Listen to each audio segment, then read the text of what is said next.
반갑습니다. 최 대표의 노무 이야기입니다.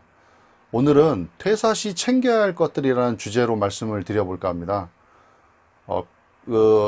어떤 제가 자료에서 얼핏 본 것 같은데, 한 사람이 평생 그 직장을 한 7번 정도를 이직을 해서 옮긴다고 합니다. 그만큼 입사하는 거와 퇴사하는 거 중요하죠. 어떻게 잘 퇴사를 해야 하는지도 입사하는 것만큼이나 굉장히 중요한 일입니다. 그래서 퇴사 시에 우리 근로자가 챙겨야 될 서류 수당들, 그리고 사업주가 챙겨야 될 것들에 대해서 몇 가지 좀 살펴보도록 하겠습니다.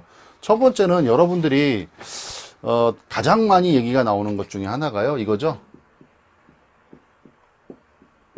퇴직금. 우리 근로자들이 퇴사하면서 못 받았습니다 라고 청구하는 것 중에 제일 많은 게 퇴직금입니다. 그럼 퇴직금은 과연 누구한테 주느냐?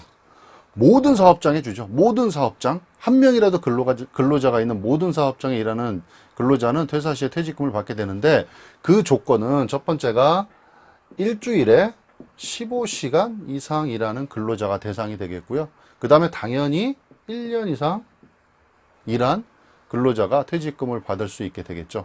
그러면 이거는 퇴직금을 어떤 식으로 계산하느냐? 계산의 기본이 되는 값이 바로 평균임금이라는 거죠. 평균임금. 직전 3개월치를 가지고 계산을 해서 내가 근무했던 기간을 산정을 해서 주게 돼 있고요. 일할로 계산해서 그걸 가지고 근무 기간을 산정을 해서 지급을 해주게 돼 있습니다. 자, 그럼 여기서 한 가지 짚어볼게요.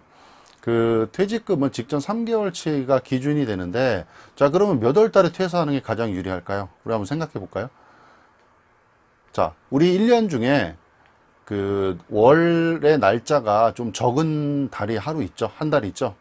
자, 그 달이 2월 달이 포함이 되는 게 평균임금 계산할 때 들어가는, 즉 퇴사 날짜가, 퇴사일이 3월이나 4월이나 5월 이때 퇴사를 하게 되면 조금이라도 더 퇴직금을 근로자 입장에서 더 지급받을 수 있고요. 만약에 사업주 입장이라면 3월, 4월, 5월에 퇴사자가 없는 것이 오히려 사장님 입장에서는 더 퇴직금을 적게 줄 수 있는 그런 요소가 되겠죠. 이거는 뭐 번외니까 참고적으로 알고 계시면 좋을 것 같고요.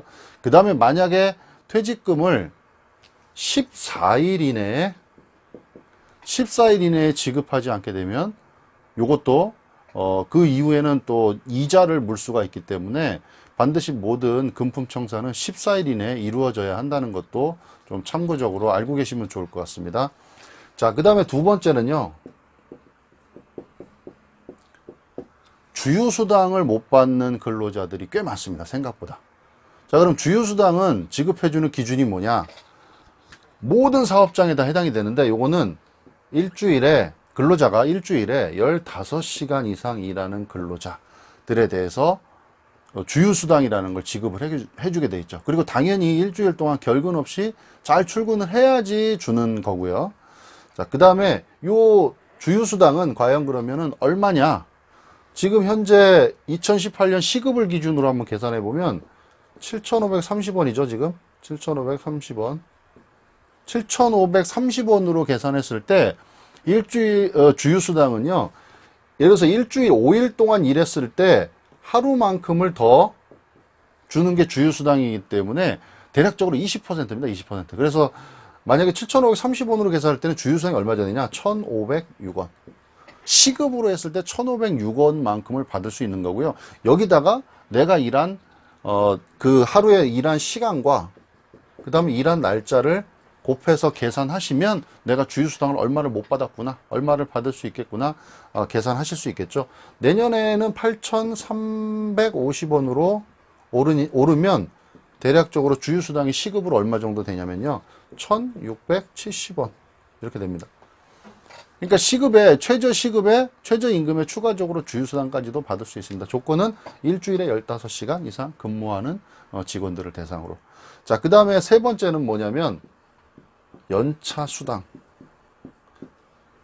우리가 제일 많이 아는 건 퇴직금 받아야 된다는 거 제일 많이 아시고요. 그 다음에 요즘에 이제 언론에서 많이 얘기가 나오기 때문에 주휴수당도 받아야 된다는 거를 많이들 아시는데, 이 연차수당에 대한 부분은 그래도 생각보다 또 모르시는 분들이 많이 있습니다. 그리고 최근에 또 바뀐 것도 있죠. 우선은 연차수당은요, 원래 기준으로 얘기하면, 자, 상시 근로자가 5명 이상인 사업장에 근무하는 근로자들한테 주게 돼 있습니다. 상시 근로자가 5명 이상 있는 사업장에 근로하는 근로자들에게 주게 돼 있고요.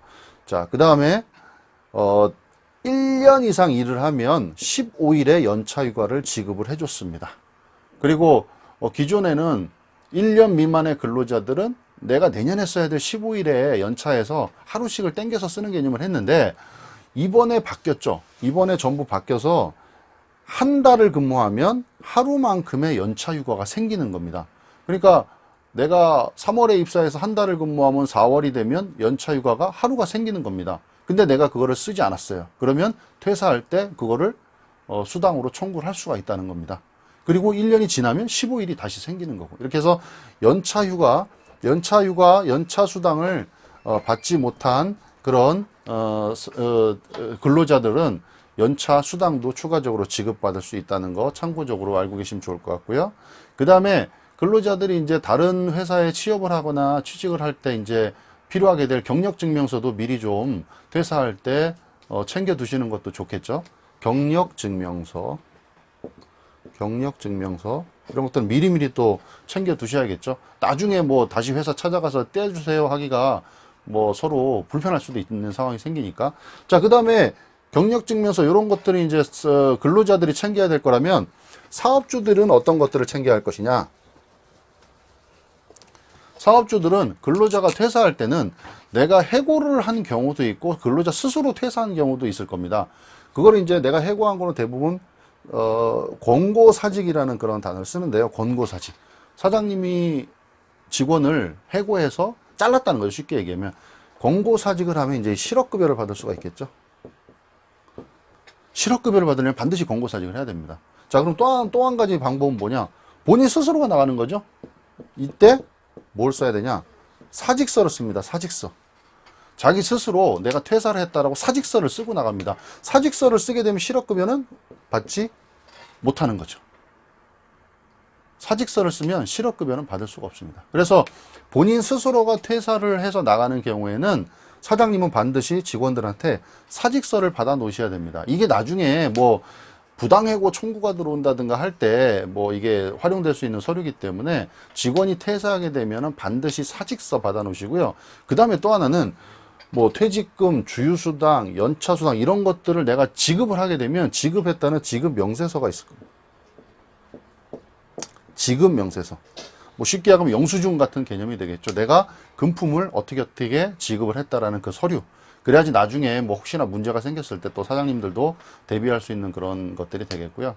자, 그리고 마지막으로 한 가지 더 강조를 드리면, 그 사장님도 그렇고 우리 직원들도 그렇고 뭔가 오해하시는 부분이 있는데 뭐냐면, 이런 내용들, 뭐 퇴직금, 주휴수당, 그 다음에 뭐 연차수당, 여러 가지 이런 부분들이 서로가 합의를 해서 우리는 이런 거 없게 하겠다. 이렇게 했으면, 그거는 뭐 괜찮은 거 아니에요. 이렇게 생각하시는 분들이 있어요. 왜? 서로 간에 계약이니까. 자, 근데 노동법은요, 강행법입니다. 강행법. 노동법은 강행법이기 때문에 서로가 합의를 해서 안 지킬게요. 이거는 말이 안 되는 겁니다. 강행법이기 때문에 반드시 노동법에 나와 있는 거를 지키셔야 된다는 거죠. 그러니까 서로가 입사할 때 우리는 뭐 퇴직금 없게 할게요. 뭐 저는 연차수당 없어요. 이렇게 서로가 합의를 한 부분은 다 무효라는 얘기입니다. 그래서 반드시 이런 부분들 다 지키셔서 지급해주고 받고 서류 챙기고 하셔야 된다는 건 좀 잊지 않으셨으면 좋겠습니다. 자, 오늘 정리해보면 퇴직금, 주휴수당, 연차수당 이런 것들 퇴사 시에 챙기셔야 하고요. 사업주들은 사직서, 그 다음에 지급명세서 이런 부분들 서류 잘 챙겨 놓으셔야 됩니다. 그래서 서로가 좋게 잘 마무리해서 퇴사가 되고 서로 줄 거 줍고 받을 거 받고 뭐 이런 문화들이 좀 정착이 되었습니다. 노동법은 누군가가 누군가를 불편하게 하는 게 아니고요. 서로가 사업주와 근로자가 서로가 법의 테두리 안에서 서로 윈윈할 수 있고 서로 보완되는 그런 개념으로 좀 아셨으면 좋겠습니다. 본 영상이 유익하셨으면 최 대표의 노무 이야기 구독 꼭 좀 눌러주세요. 감사합니다.